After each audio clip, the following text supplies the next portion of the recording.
மாநாட்டில் வருகை தந்துள்ள அத்துணை உலகெங்கிலும் இருந்து வந்துள்ள அத்துணை ஆளுமைகளுக்கும் எனது பணிவான வணக்கங்கள்.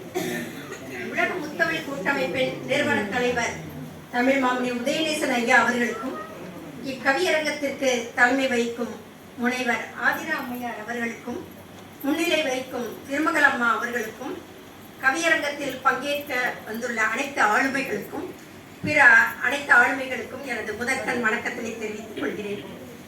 எண்ணமே ஏற்றம் தரும் என்ற தலைப்பில் கவிதை. எண்ணமே ஏற்றம் தரும் என்ற தலைப்பில் கவிதை.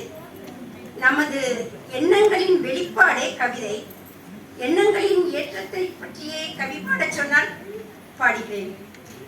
விண்ணை தொடும் கனவு உன் நெஞ்சில் இருந்தால் விதை போல் அதுவே உன் எண்ணில் உதிக்கும். விண்ணை தொடும் கனவு உன் நெஞ்சில் இருந்தால் விதை போல் அதுவே உன் எண்ணத்தில் உதிக்கும். விதை நெல் போல் விழுந்திடும் எண்ணமே விருட்சகமாய் மாறி வாழ்வை பிரகாசிக்கும். விதை நெல் போல் விழுந்திடும் எண்ணமே விருட்சகமாய் மாறி வாழ்வை பிரகாசிக்கும். நல்ல எண்ணங்கள் நல்ல செயல்களை உருவாக்கும். நல்ல செயல்கள் நல்ல மனிதனை உருவாக்கும். நல்ல மனிதர்கள் நற்சமூகத்தினை உருவாக்குவர். நற்சமூகம் நல் உலகை உருவாக்கும். நல்லதோர் சிந்தனை நம் உள்ளத்தில் பிறந்தால் நாளை உன் வாழ்க்கை வளமாய் மாறும். நல்லதோர் சிந்தனை உன் உள்ளத்தில் பிறந்தால் நாளை உன் வாழ்க்கை வளமாய் மாறும். நாளைய விதியை உன் எண்ணம் எழுதலாம். நாளைய விதியை உன் எண்ணம் எழுதலாம். நல்ல எண்ணங்களையே நாடும் எண்ணுவோம். எண்ணத்தின் வீரியமே செயலின் தொடக்கம். எண்ணங்களை சீராக்கினால் ஏற்றங்கள் தேடி வரும். எண்ணங்களை சீராக்கினால் ஏற்றங்கள் தேடி வரும். எண்ணங்கள் உயர்வானால் வாழ்வும் உயர்வாகும்.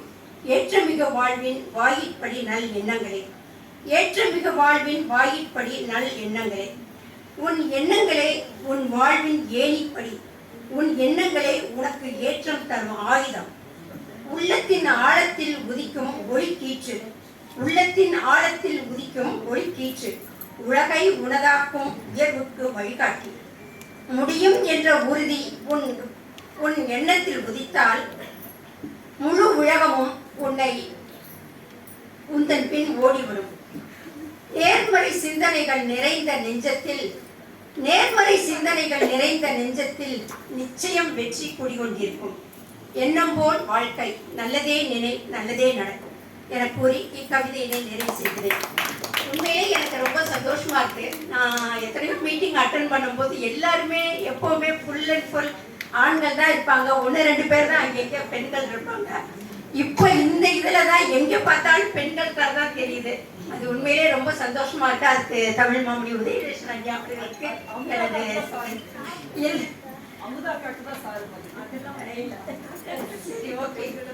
அவங்களுக்கு இந்த மனமார்ந்த நன்றியை தெரிவித்துக் கொள்கிறேன்.